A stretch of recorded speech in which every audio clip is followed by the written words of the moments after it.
Magandang araw mga bata. Sa araw na ito ay may bago tayong aralin sa Filipino 5 Unang Markahan, Module 10, na may paksang pagbibigay kahulugan sa bar graph, pie graph, talahanayan at iba pa.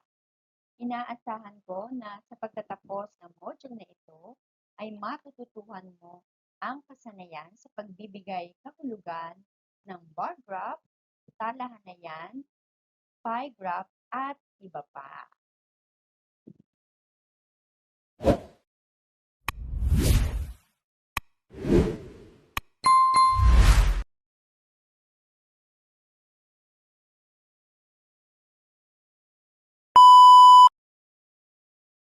Subukin.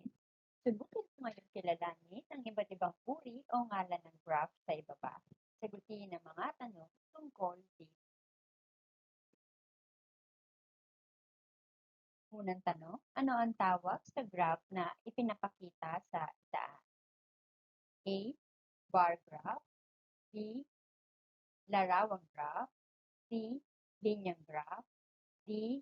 Pie graph. I-pause ang video kung bigyan daan ng para sa Number 2, batay sa graph, alin sa mga asignatura ang may pinakamataas na resulta sa math? A. English. B. EPP. C. Philippines. D. Math. Sulat mo yung sagot sa iyong sagatang papel. Tayo ay magwasto. Sa unang bilang, ang isinagot mo ba ay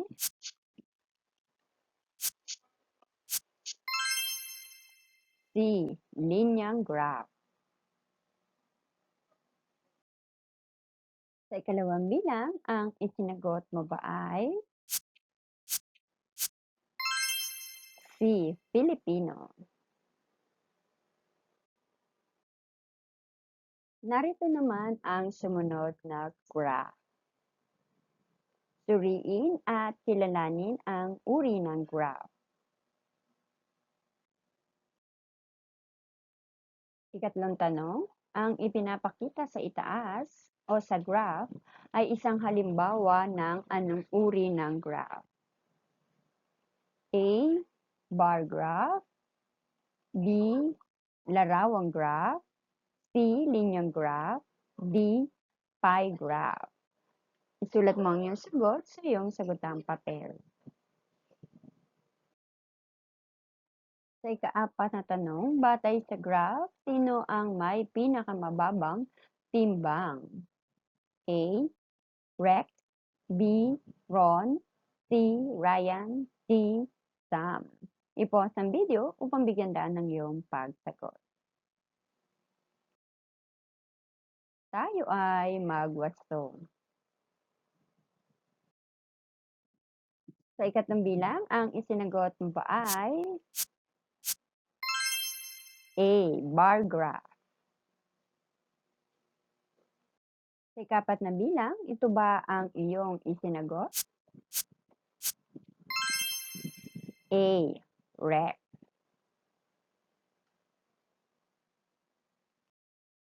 Narito ang sumunod na graph na nais kong iyong kilalanin. Ikalimang tanong, alin sa mga sumusunod ang tawag sa graph na ipinapakita? A. Bar graph. B. Larawang graph. C.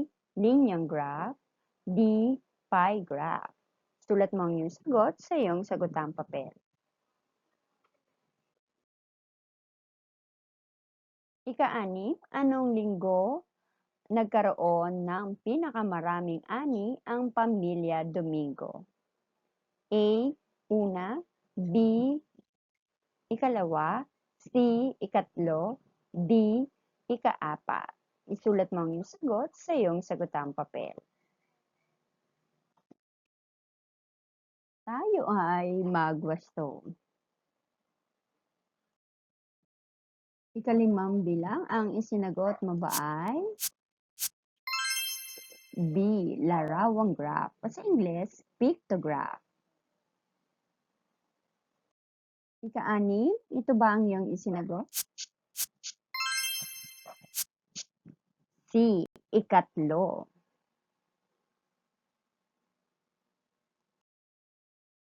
Narito naman ang sumunod na graph na nais kong iyong kilalanin. Ikapitong tanong, anong uri ng graph ang ipinapakita sa itaas? A. Bar graph, B. Larawang graph, C. Linyang graph, D. Pie graph. I-pause ang video upang bigyan daan ng iyong pagsagot. Ikawalong tanong, anong hayop ang may pinakamalaking bahagi sa graph? A. Aso, B. Ibon, C. Isda, D. Pusa. Sulat mo yung sagot sa iyong sagutang papel. Tayo ay magwasto. Narito ang ating kasagutan. D. Pie graph. Sa ikawalong bilang, ang isinagot mo ba ay A. Aso. Narito ang susunod na graph na iyong kikilalanin.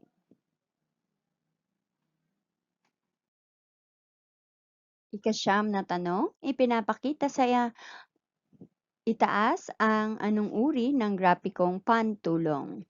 A. Graph, B. Mapa, C. Talahanayan, D. Chart. I-pause ang video upang bigyan daan ng iyong pagsagot. Ikasampung tanong, ayon sa talahanayan ng iba't ibang sakit sa Pilipinas, ilan ang nagkasakit ng polio sa taong 1995? A. 0, B. 7, C. 9, D. 33. Sulat mo ang iyong sagot sa iyong sagutang papel.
Sa ikalawang tanong, sa anong buwan pinakamataas ang kanyang nakuhang marka? A. Agosto, B. Setyembre, C. Oktubre, D. Desyembre. I-pause ang video upang bigyan daan ng iyong pagsagot. Ikatlo, sa anong buwan naman ang pinakamababa? A. Agosto, B. Setyembre, C. Oktubre, D. Disyembre. Isulat mo ang iyong sagot sa iyong sagutang papel. Ikaapat na katanungan, tumaas ba ang marka ni Junro sa Nobyembre kumpara noong Setyembre? Gaano kalaki ang itinaas o ibinaba nito? A. Bumaba ng 2 puntos. B. Bumaba ng 4 na puntos. C. Tumaas ng 2 puntos. D. Tumaas ng 4 na puntos. Isulat mo ang letra ng tamang sagot. Tayo ay magwasto. Narito ang ating kasagutan. Sa unang bilang, ang isinagot mo ba ay B. Filipino? Sa ikalawang bilang, ito ba ang iyong isinagot? D. Disyembre. Sa ikatlong bilang, ang isinagot mo ba ay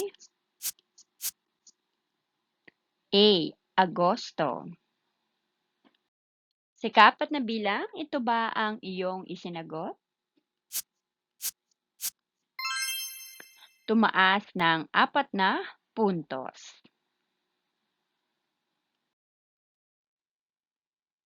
Halina't tuklasin. Siyempre, bukod sa mga marka sa klase, magagamit mo rin ang graph kapag sumakay ka sa jeep.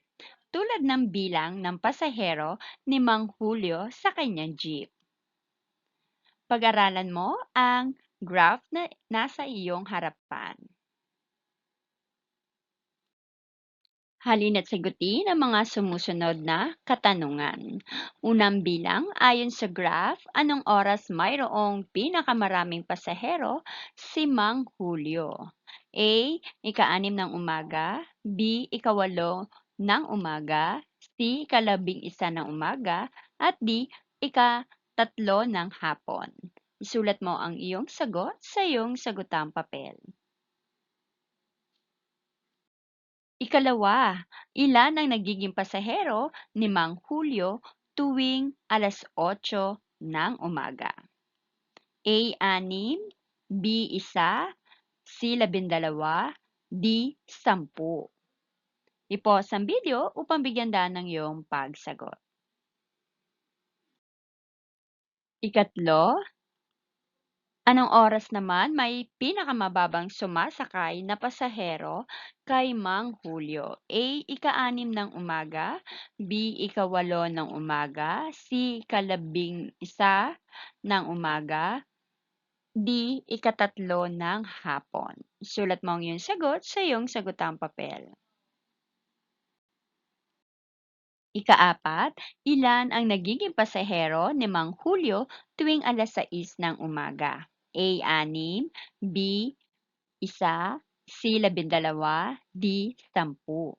Sulat mo ang letra ng tamang sagot sa iyong sagutang papel. Ikalima, ano ang paksang tinatalakay sa graph? A. Bilang ng pasahero ni Mang Julio. B. Bilang ng sasakyan ni Mang Julio. C. Oras ng pasahero ni Mang Julio. At D. Oras ng pagtulog ni Mang Julio. I-pause ang video upang bigyan daan ng iyong pagsagot. Tayo ay magwasto. Sa unang bilang, ang isinagot mo ba ay C. Ika-11 ng umaga. Sa ikalawang bilang, ito ba ang iyong isinagot? C. 12.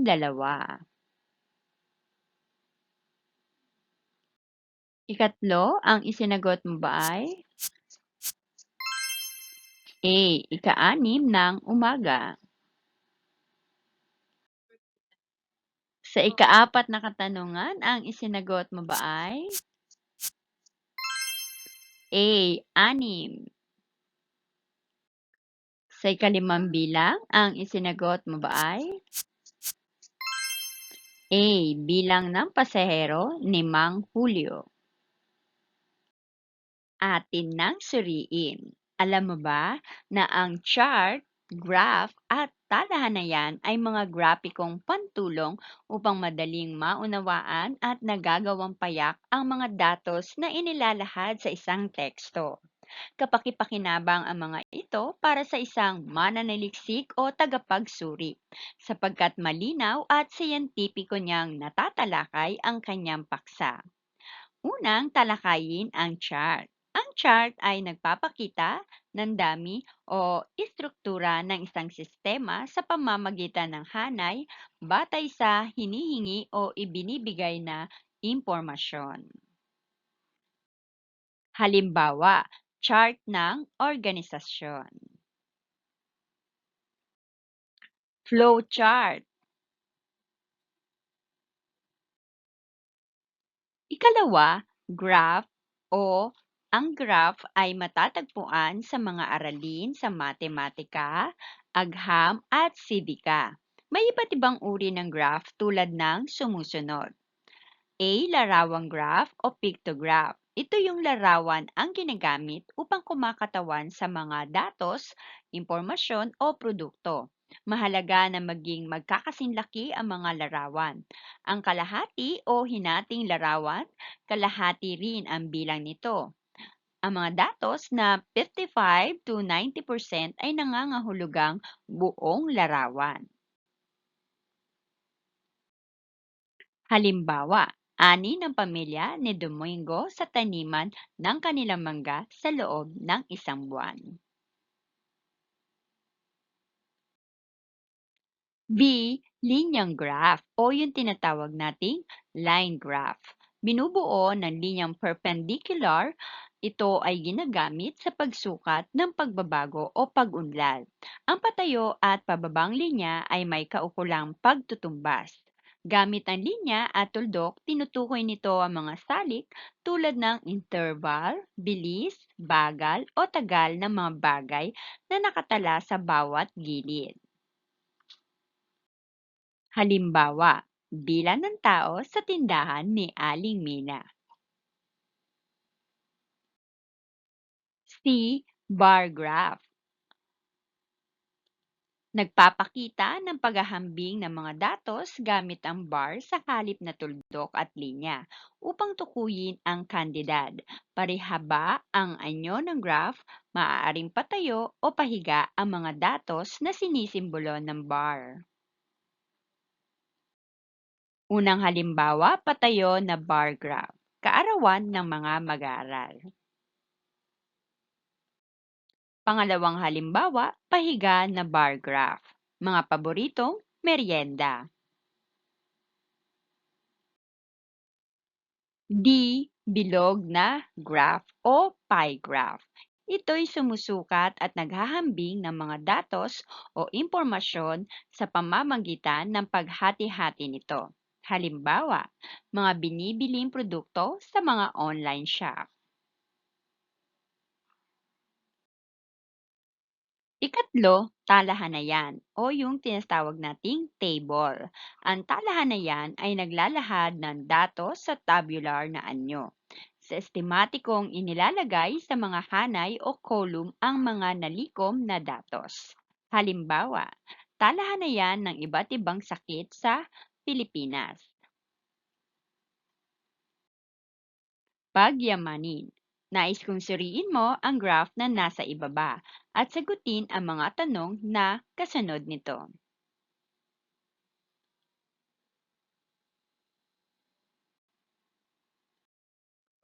Narito ang mga katanungan. Unang bilang, ang graph na nasa itaas ay tinatawag na A. Bar graph, B. Larawang graph, C. Linyang graph, D. Pie graph. I-pause ang video upang bigyan ng iyong pagsagot. Ikalawa, tungkol saan ang graph na ito? A. Buwan ng konsumo ng pamilya ni Aling Mila sa taong 2019. B. Buwan ng konsumo ng kuryente ni Aling Mila sa taong 2019. C. Buwan ng konsumo ng kuryente ng pamilya sa taong 2019. D. Buwan ng konsumo ng kuryente ng pamilya ni Aling Mila sa taong 2019. Ikatlong katanungan, ilang kilowatt hours ang konsumo sa kuryente ng pamilya ni Aling Mila noong Pebrero? A. 200, B. 225, C. 235, D. 240. Sulat mo ang iyong sagot sa iyong sagutang papel. Ikaapat, ang pinakamababang konsumo ay blank noong buwan ng blank. A. 115 kilowatt-hour, Enero. B. 125 kilowatt-hour, Disyembre. C. 115 kilowatt-hour, Nobyembre. D. 125 kilowatt-hour, Oktubre. Isulat mo ang iyong sagot sa iyong sagutang papel. Ikalimang tanong, ang pinakamataas naman na konsumo ay blank noong buwan ng blank. A. 275 kilowatt-hour Mayo, B. 280 kilowatt-hour Hunyo, C. 275 kilowatt-hour Hulyo, D. 280 kilowatt-hour Disyembre. I-pause ang video upang bigyan daan ng iyong pagsagot. Tayo ay magwasto. Narito ang ating kasagutan. Sa unang bilang, C. Linyang graph. Ikalawa, ang isinagot mo ba ay D. Buwan ng konsumo ng kuryente ng pamilya ni Aling Mila sa taong 2019. Ikatlo, C. 235. Ikaapat, ang isinagot mo ba ay B. 125 kilowatt-hour Disyembre. Ikalima, ang isinagot mo ba ay A. 275 kilowatt-hour Mayo. Isa-isip. Binabati kita dahil matagumpay mong naisagawa ang mga naunang gawain sa module na ito. Sa bahaging ito, sasagutin mo ang mga sumusunod upang mailahad ang iyong natutuhan sa module. Kompletuhin ang mga sumusunod na pahayag. Una, natutuhan ko na blank. Ikalawa, mahalaga ang paggamit ng bar graph, talahanayan at iba pa dahil blank. Ikatlo, bilang isang mag-aaral, magagamit ko ang mga natutuhan ko sa araling ito sa pamamagitan ng blank. I-pause ang video upang bigyan daan ng iyong pagsagot.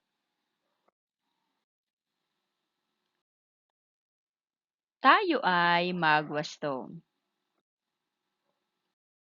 Narito ang aking halimbawang sagot.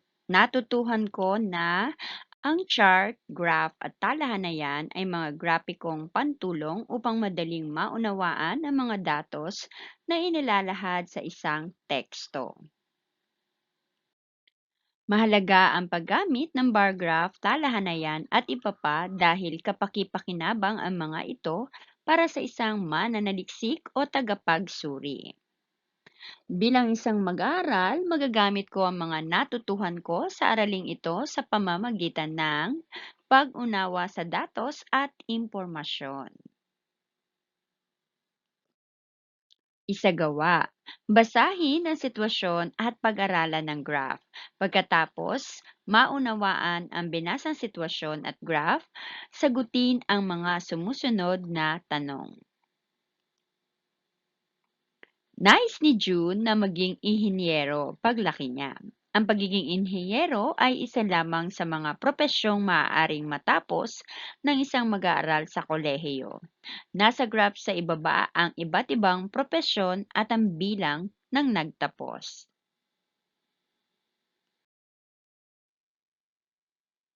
I-pause ang video upang bigyan daan ng iyong pagsagot.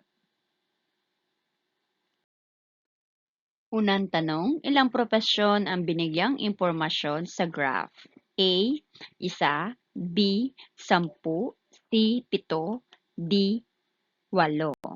I-pause ang video upang bigyan daan ng iyong pagsagot. Ikalawa, aling propesyon ang may pinakamaraming bilang ng nagtapos? A. Accountant, B. Guro, C. Nurse, D. Sekretarya. Sulat mo ang iyong sagot sa iyong sagutang papel. Ikatlo, aling propesyon naman ang may pinakakaunting bilang ng nagtapos?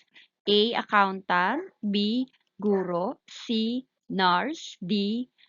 Sekretarya. Isulat mo ang iyong sagot sa iyong sagutang papel. Ikaapat, ayon sa graph, ilan ang bilang ng nagtapos na doktor? A. 10, B. 57, C. 80, D. 100. I-pause ang video upang bigyan daan ng iyong pagsagot. Ikalima, Piliin sa mga sumusunod ang pinakamainam na pamagat ayon sa graph.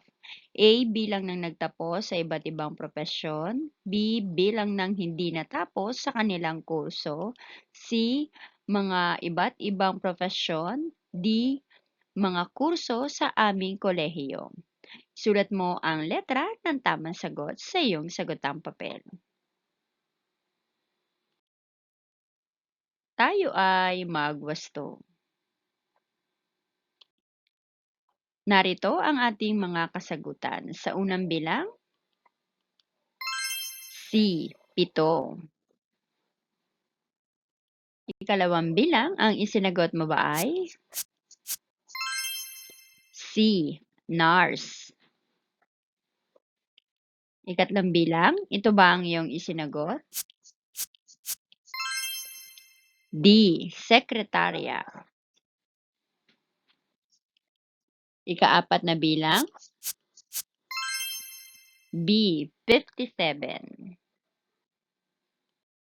Ikalima, ang isinagot mo ba ay A. Bilang ng nagtapos sa iba't ibang propesyon. Tayahin, gawain A. Tingnan ng mabuti ang talahanayan at sagutin ang kasunod na mga tanong. Piliin lamang ang titik ng tamang sagot. Mga bagong gusali sa paaralan, kabuuang bilang ng silid. Unang tanong, alin sa mga gusali ang may apat na silid? A. Pangkalusugan, B. Pang-scouting, C. Pangtanggapan, D. Pangtanghalan. I-pause ang video upang bigyan daan ng iyong pagsagot. Ikalawa, anong uri ng mga gusali sa paaralan ang nasa talahanayan? A. Luma, B. Bago, C. Bagong pintura, D. Luma at walang kulay. I-pause ang video upang bigyan daan ng iyong pagsagot. Tayo ay magwasto. Sa unang bilang, ang isinagot mo ba ay A. Pangkalusugan. Sa ikalawang bilang, ang isinagot mo ba ay B. Bago. Gawain B, tingnan ng mabuti ang pie graph na nasa ibaba at sagutin ang mga sumusunod na tanong. Ikatlong tanong, ilang bahagdan ang nakalaan sa pagkain? A. 5%, B. 10%, C. 15%, D. 30%. I-pause ang video upang bigyan daan ng iyong pagsagot.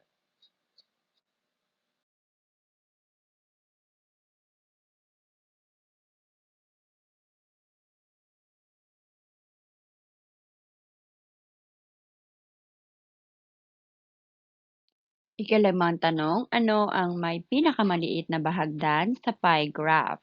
A. Pagkain, B. Libangan, C. Damit, D. Ipon. I-pause ang video upang bigyan daan ng iyong pagsagot. Tayo ay magwasto. Narito ang ating kasagutan. Sa ikatlong katanungan, D. 30%. Ikaapat, ang tamang sagot ay C. Ipon. Ikalima, ang tamang sagot ay D. Ipon. Bakit? Gawain C, tignan ng mabuti ang pictograph na nasa ibaba at sagutan ang mga sumusunod na tanong. Narito ang pictograph ng konsumo ng kuryente. Ika-6 na tanong, batay sa graph sa itaas, anong buwan may pinakamataas na konsumo sa kuryente ang pamilya grande? A. Abril, B. Agosto, C. Mayo, D. Disyembre. Isulat mo ang iyong sagot sa iyong sagutang papel. Ikapitong tanong, anong buwan naman may pinakamababang na konsumo sa kuryente ang pamilya? A. Enero, B. Hunyo, C. Setyembre, D. Nobyembre. I-pause ang video upang bigyan daan ng iyong pagsagot. Ikawalo, ilang kilowatt ang nakonsumo ng pamilya sa buwan ng Setyembre? A. 50, B. 30, C. 75, D. 100. Piliin ang titik ng tamang sagot. Ikasyam, kung ikaw ay membro sa pamilyang grande, paano mo matutulungan ng iyong ina upang hindi lumaki ang konsumo at bayarin sa kuryente? A. Gumamit ng electric fan sa halip na aircon upang makatipid. B. Iwasan ang palagi ang paggamit ng cellphone para hindi malobat. C. Panatilihing nakabukas ang pintuan upang makapasok ang hangin. At D. Patayin ang ilaw at iba pang gamit sa bahay kung hindi ginagamit. I-pause ang video upang bigyan daan ng iyong pagsagot. Ika-10, tumaas ba ang konsumo ng kuryente ng pamilya grande sa Oktubre kumpara sa Agosto? Ilang kilowatt ang itinaas o ibinaba nito? A. Bumaba ng 25 kilowatt. B. Bumaba ng 50 kilowatt. C. Tumaas ng 25 kilowatt. D. Tumaas ng 50 kilowatt. I-pause ang video upang bigyan daan ng iyong pagsagot. Ika-11 tanong, ilang kilowatt ang itinaas ng konsumo sa kuryente ng pamilya grande sa buwan ng Setyembre at Oktubre? A. 25, B. 50, C. 100, D. 125. Isulat mo ang iyong sagot sa iyong sagotang papel. Tayo ay magwasto. Narito ang ating kasagutan sa ika-6 na bilang, C. Mayo. Sa ika-7 bilang, C. Setyembre. Ika-8 bilang,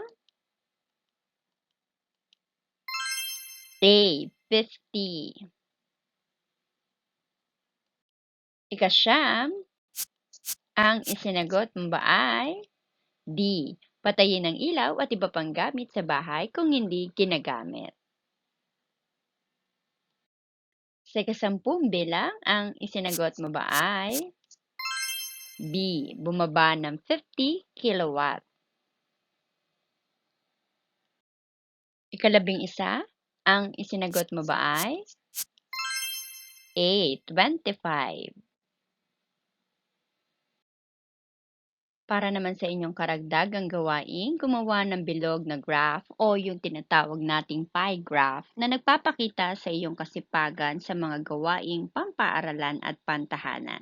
Hatiin ang sumusunod na mga gawain sa bilog na pie ayon sa tamang pagkahati-hati. Gawain, pag-aaral ng leksyon, pagsali sa mga gawaing extracurricular, pagtulong sa mga gawaing bahay, pagbabasa ng aklat, paglilinis ng silid-aralan. Narito ang ating mga pamantayan para sa iyong pagmamarka. Tayo ay magbasto. Narito ang aking halimbawang sagot. Pagbabasa ng aklat, 17%. Paglilinis ng silid-aralan, 6%. Pag-aaral ng leksyon, 44%.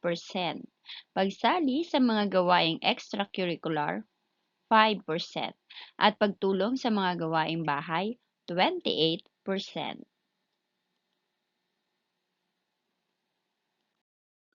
At diyan nagtatapos ang ating aralin sa araw na ito. Sana'y marami kang natutunan. Please click on like, share, and subscribe button. Also the notification bell so you won't miss any of my videos. Thank you!